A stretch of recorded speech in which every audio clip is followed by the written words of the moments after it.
One of the key goals of education is to prepare students to be good citizens. A big part of that is the ability to connect and work with others. In the past, people may have collaborated with others in their immediate location. These days, however, technology has made it much easier to connect with people from all over the world. As today's students move into the workforce, they will be asked to confront a variety of complex problems requiring them to work with others to solve them, both face-to-face and digitally.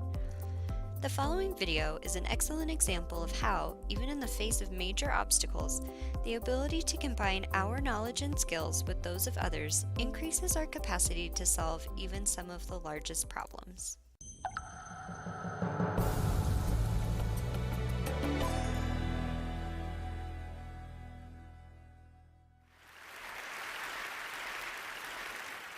You may never have heard of Kenema, Sierra Leone, or Arua, Nigeria, but I know them as two of the most extraordinary places on earth.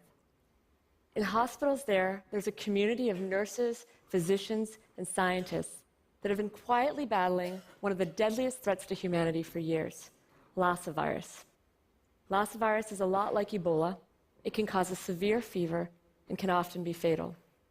But these individuals, they risk their lives every day to protect the individuals in their communities, and by doing so, protect us all. But one of the most extraordinary things I learned about them on one of my first visits out there many years ago was that they start each morning, these challenging, extraordinary days on the front lines, by singing.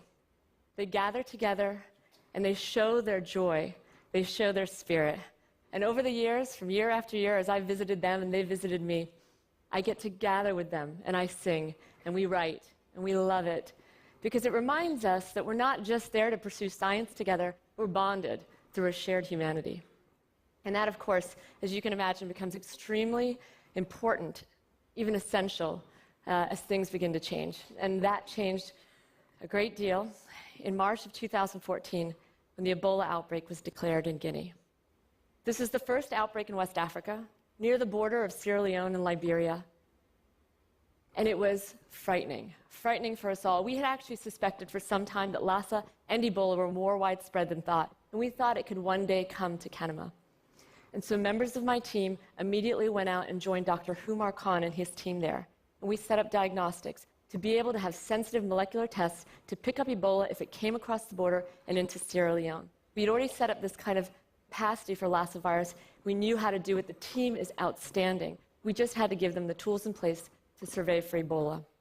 And unfortunately, that day came. On May 23, 2014, a woman checked into the maternity ward at the hospital, and the team ran those important molecular tests, and they identified the first confirmed case of Ebola in Sierra Leone.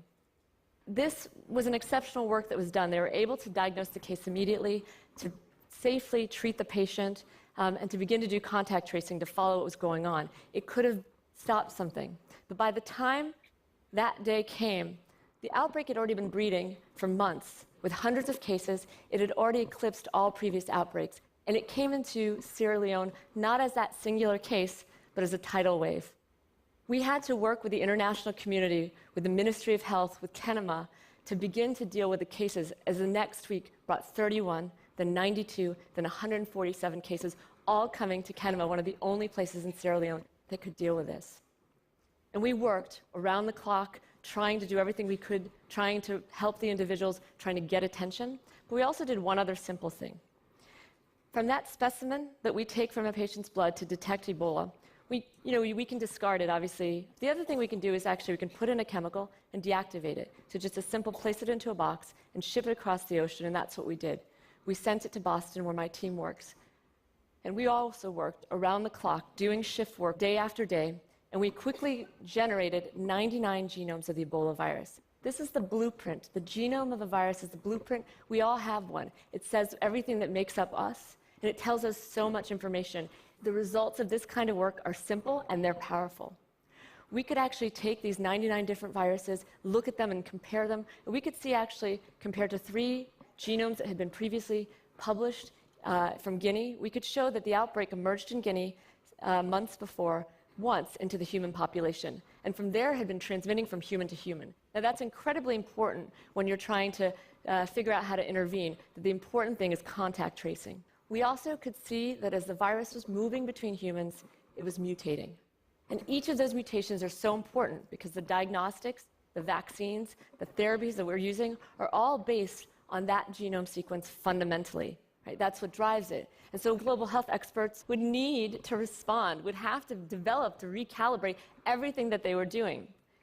But the way that science works, the position that I was in at that point is I had the data, and I could have worked in a silo for many, many months, analyzed the data carefully, slowly, submitted the paper for publication, gone through a few back and forths, and then finally, when the paper came out, might release that data. That's the way the status quo works. Well, that was not going to work at this point, right? We had friends on the front lines, and to us, it was just obvious that what we needed is help, lots of help.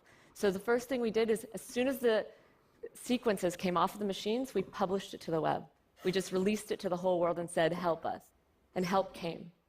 Before we knew it, we were being contacted from people all over, sort of surprised to see the data out there and released. Some of the greatest viral trackers in the world were suddenly part of our community. We were working together in this virtual way, sharing regular calls, communications, trying to follow the virus minute by minute to see ways that we could stop it. And there are so many ways that we can form communities like that, right? Everybody, particularly when the outbreak started to expand globally, was reaching out to learn, to participate, to engage. Right? Everybody wants to play a part. The amount of human capacity out there is just amazing, and the internet connects us all. And could you imagine that instead of being frightened of each other, that we all just said, let's do this, let's work together, and let's make this happen? But the problem is that the data that all of us are using, Googling on the web, is just too limited to do what we need to do. And so many opportunities get missed when that happens. So in the early part of the epidemic from Kenema, we'd had 106 clinical records from patients. And we once again made that publicly available to the world. And in our own lab, we could show that we could take those 106 records, we could train computers to predict the prognosis for Ebola patients to near 100% accuracy. And we made an app that could release that to make that available to healthcare workers in the field. But 106 is just not enough, right, to make it powerful, to validate it. So we were waiting for more data to release that. And the data has still not come. We are still waiting, tweaking away in silos, rather than working together. And we can't accept that, right? All of you cannot accept that. It's our lives on the lines, and in fact, actually, many lives were lost. Many healthcare workers, including beloved colleagues of mine, 5 colleagues, Balu Foni, Alex Moigboy, Dr. Humar Khan, Alice Kovola, and Mohammed Fula. These are just 5 of many healthcare workers at Kenema and beyond that died while the world waited and while we all worked quietly and separately. See, Ebola, like all threats to humanity, it's fueled by mistrust and distraction and division. When we build barriers amongst ourselves, when we fight amongst ourselves, the virus thrives. But unlike all threats to humanity, right, Ebola is one we're actually all the same. We're all in this fight together. Ebola on one person's doorstep could soon be on ours. And so, in this place with the same vulnerabilities, the same strengths, the same fears, the same hopes, I hope that we work together with joy. A graduate student of mine was reading a book about Sierra Leone, and she discovered that the word Kenema, the hospital that we work at, the city where we work in Sierra Leone, is named after the Mende word for clear like a river, translucent, and open to the public gaze.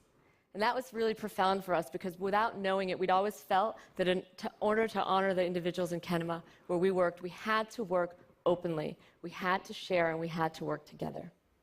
And we have to do that. We all have to demand that of ourselves and others to be open to each other when an outbreak happens, to fight in this fight together. Because this is not the first outbreak of Ebola. It will not be the last. And there are many other microbes out there that are lying in wait, like Lassa virus and others. And the next time this happens, it could happen in a city of millions. It could start there. It could be something that's transmitted through the air. It could even be disseminated intentionally. And so I know that that is frightening. I understand that. But I know also, and this experience shows us that we have the technology and we have the capacity to win this thing, to win this and have the upper hand over viruses. But we can only do it if we do it together and we do it with joy. And so for Dr. Khan, and for all of those who sacrificed their lives on the front lines in this fight with us always, let us be in this fight with them always. And let us not let the world be defined by the destruction wrought by one virus, but illuminated by billions of hearts and minds working in unity. Thank you. Thank you. Thank you so much. Thank you.